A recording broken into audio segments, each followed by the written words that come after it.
How do you break through this trap, this prison that we were talking about, the prison of your past?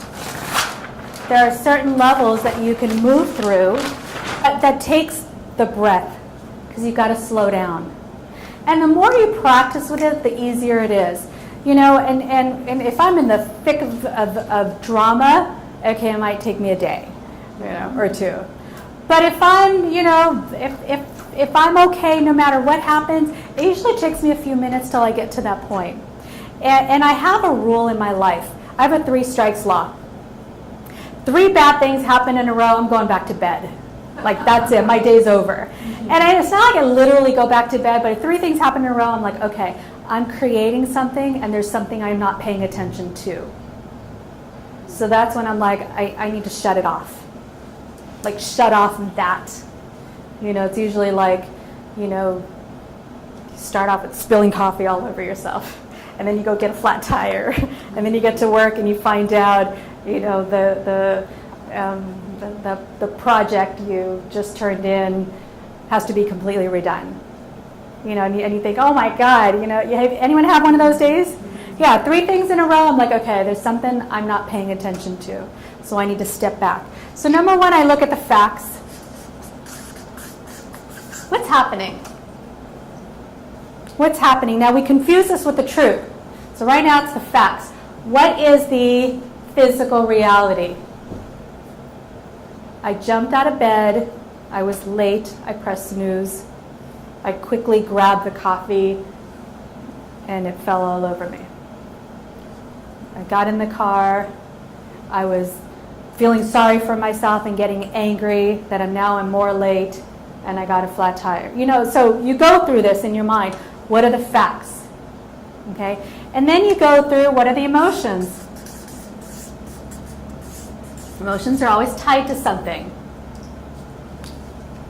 I'm angry, I'm upset, I'm frustrated, I'm sad. So you go through the emotions, and then you ask yourself, well, what are the thoughts? You're excavating at this point. You're excavating. What are the thoughts? I can't believe this is happening to me. This is not fair.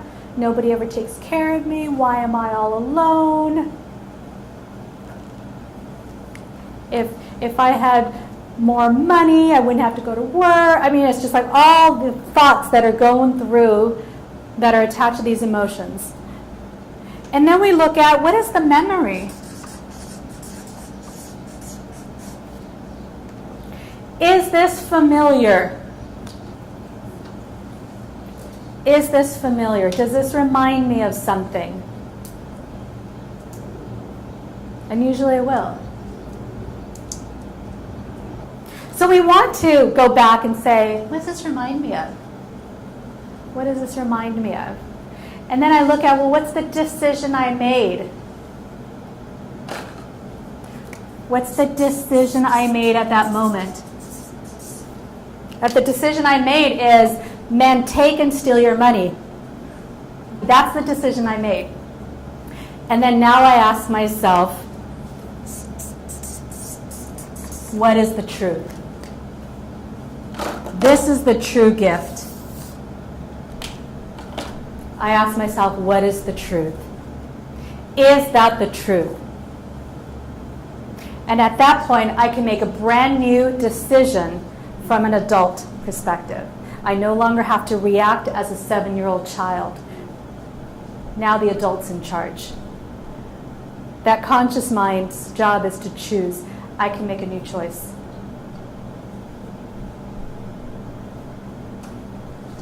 So this is how you go through life and experiences. This is how you get back in charge. This is how you get back in the driver's seat of your life. Now, you notice it takes responsibility to get here?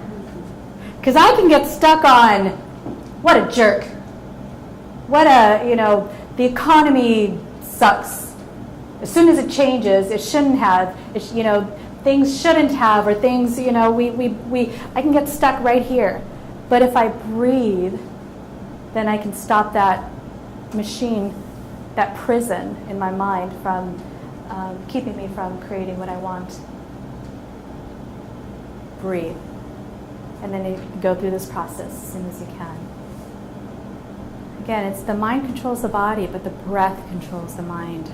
I'm a big believer in meditation.